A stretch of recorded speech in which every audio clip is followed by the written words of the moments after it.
Assalamu alaikum and welcome back to my channel.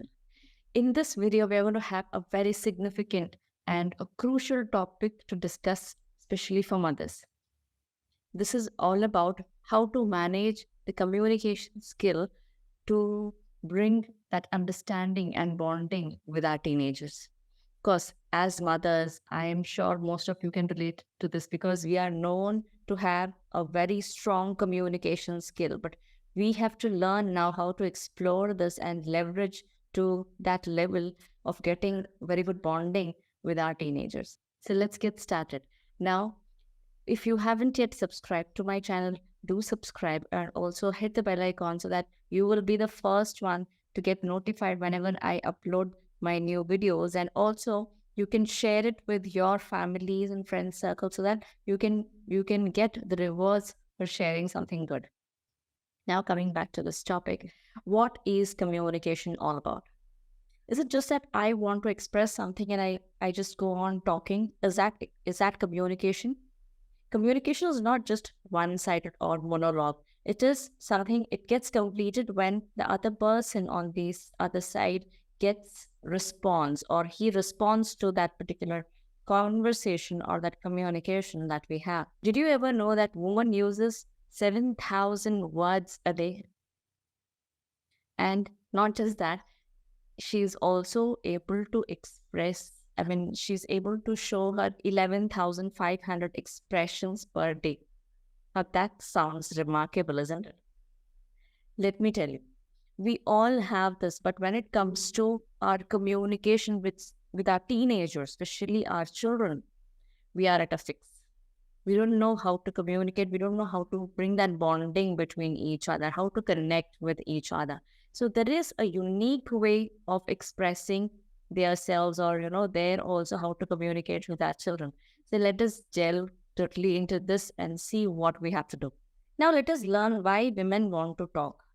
Compared to that of men, it's known or it is proved that women talk more. Now, what is the reason behind this? The very first thing is she feels like venting out. She wants to share something, what is there in her mind. She wants to express it.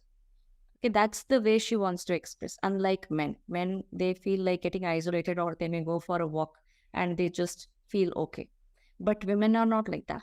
They feel like talking the way they want to share or they want to put off something from their mind. They feel like talking.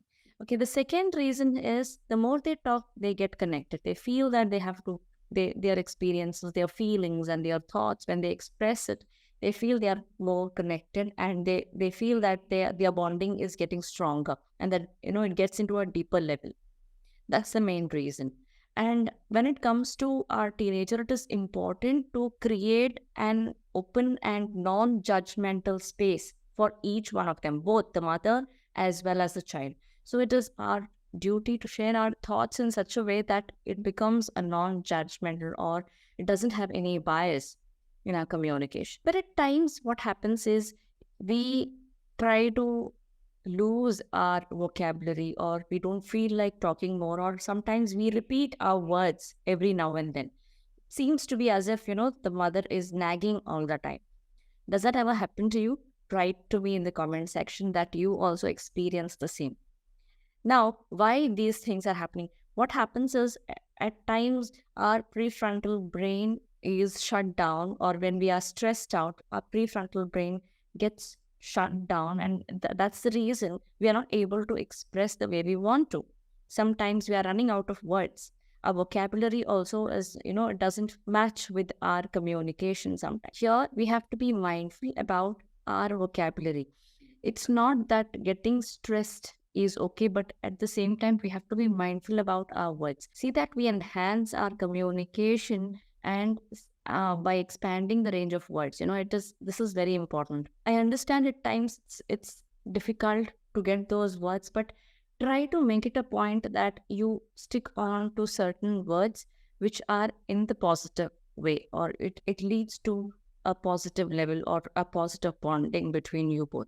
Now, this is very crucial. I know it is at times very difficult also, but let us make it a habit that we do not go to the extreme negative level, when we are communicating with our teenagers, especially the vocabulary that we use. Because what I want to share with you here is communication is not just about the words. So that our words may constitute only 7% of our communication. Okay, then the next 38% is about the tonality, and 55% is about our body language. Although 55% of our communication is about our body language, we need to be mindful about our words also. Because all these are interlinked or interconnected.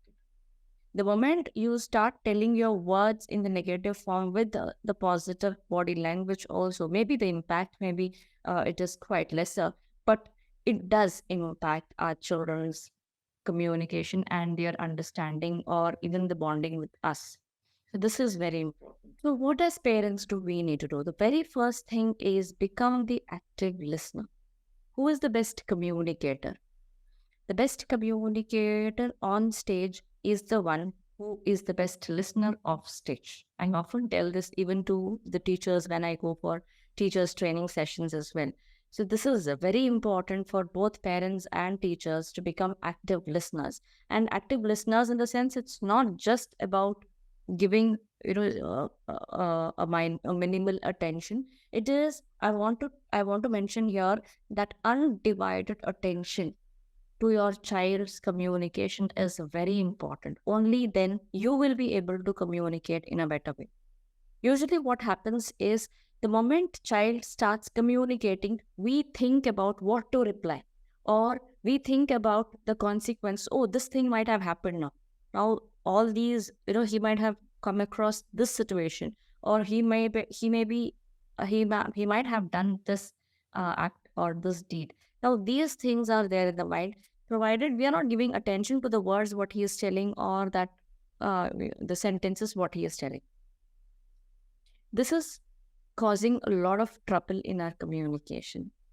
The second thing we have to understand is a lot of times we try to assume the things like this might have happened, or before even the child completes the sentence, we try to stop him in between, interrupt in between. This is again causing a lot of trouble. If the child is a visual learner, or he is somebody who is visually learning everything, interruption causes a lot of trouble. He is not able to complete, he is not able to communicate further, because the mental image in his mind is blocked.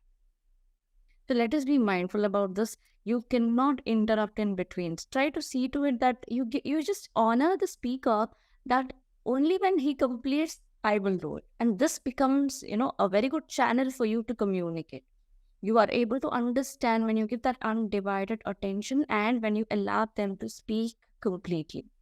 The third important point that I have discussed is show them that respect when they start communicating.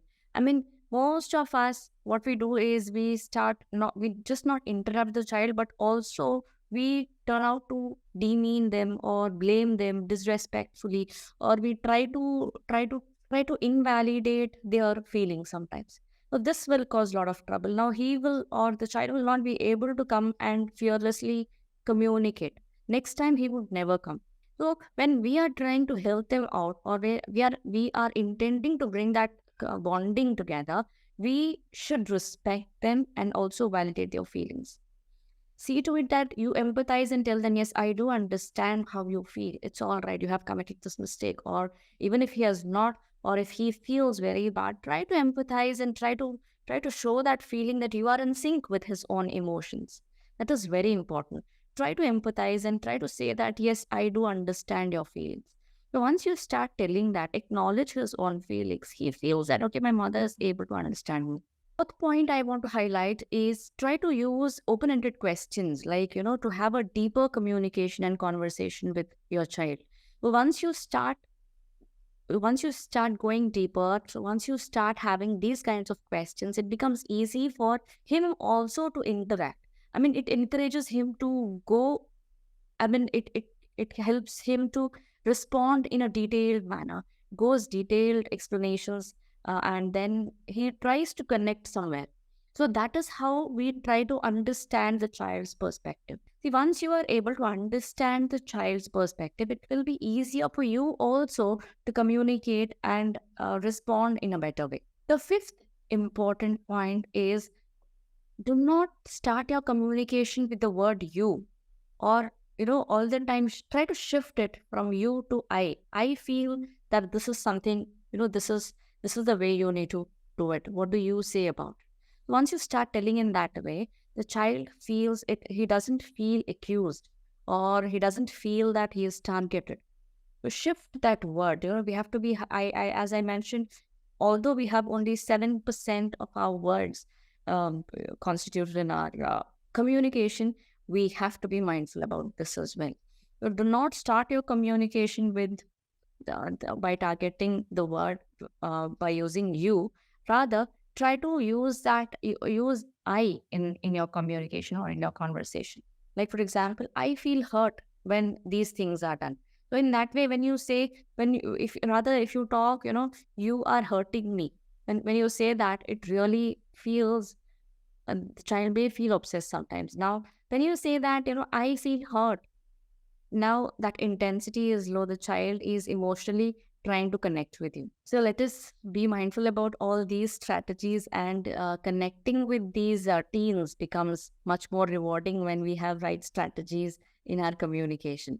So let us willingly try to understand and use our words, and the way we communicate, the way we show our gestures in a much positive manner, so that it can benefit our teenagers as well. Thank you for watching. And also, if you feel that this particular video is helpful, don't forget to give a thumbs up and share this video with all your friends and your family members or your family circle, so that it can benefit them and their communication as well.